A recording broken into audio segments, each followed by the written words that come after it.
आज जो तथाकथित इंडिया गठबंधन, जिसे हम घमंडिया गठबंधन कहते हैं, उसकी बैठक है, उसका उद्देश्य है नरेंद्र मोदी सरकार को उखाड़ फेंकना। और हम जो यहाँ बैठे हैं, उनका उद्देश्य है भारत का भविष्य उज्जवल करना। आज प्रधानमंत्री जी ने एक बात कही कि 2023 की ये अंतिम मंगलवार की बैठक है संसद के लिए,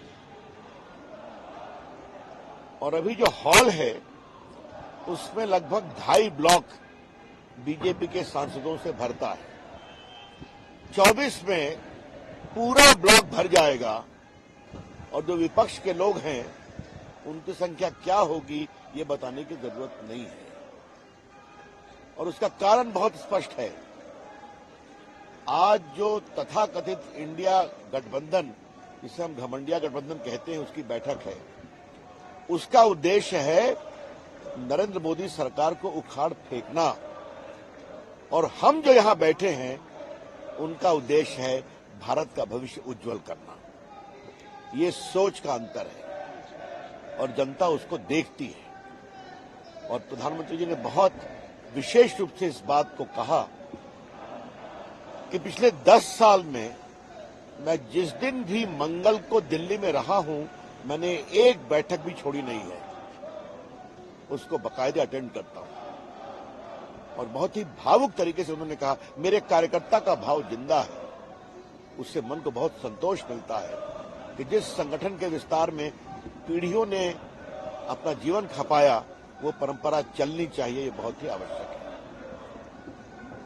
मित्रों, जो वर्तमान संसद में हुआ, इसको लेकर प्रधानमंत्री जी ने बहुत पीड़ा व्यक्त की।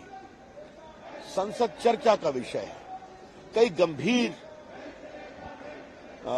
बिल, जिसे देश के विकास का और रास्ता बढ़ेगा, उस पर चर्चा होनी चाहिए। और ये जो ब्लॉक कर रहे हैं, जो अवरोध पैदा कर रहे हैं, ये उनकी हताशा है 3 प्रदेशों में हार के कारण।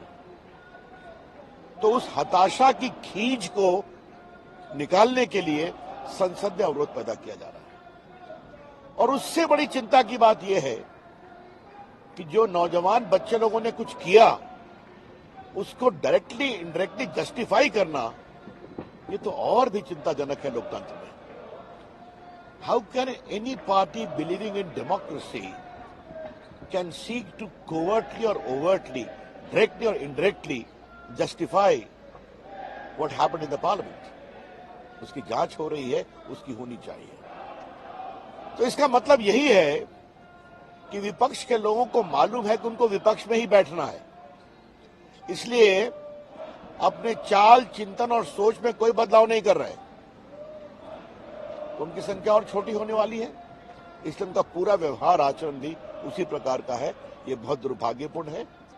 लेकिन प्रधानमंत्री ने एक बात को बहुत विशेष रूप से कहा कि हम अपना वाणी संयम रखें, हम लोकतांत्रिक मान्यताओं पर चलें और लोकतांत्रिक आचरण के अनुसार जो हमसे अपेक्षा की जाती है उसको पूरा करें। बिल पर अपनी बात रखें, चर्चा करें। एक बात उन्होंने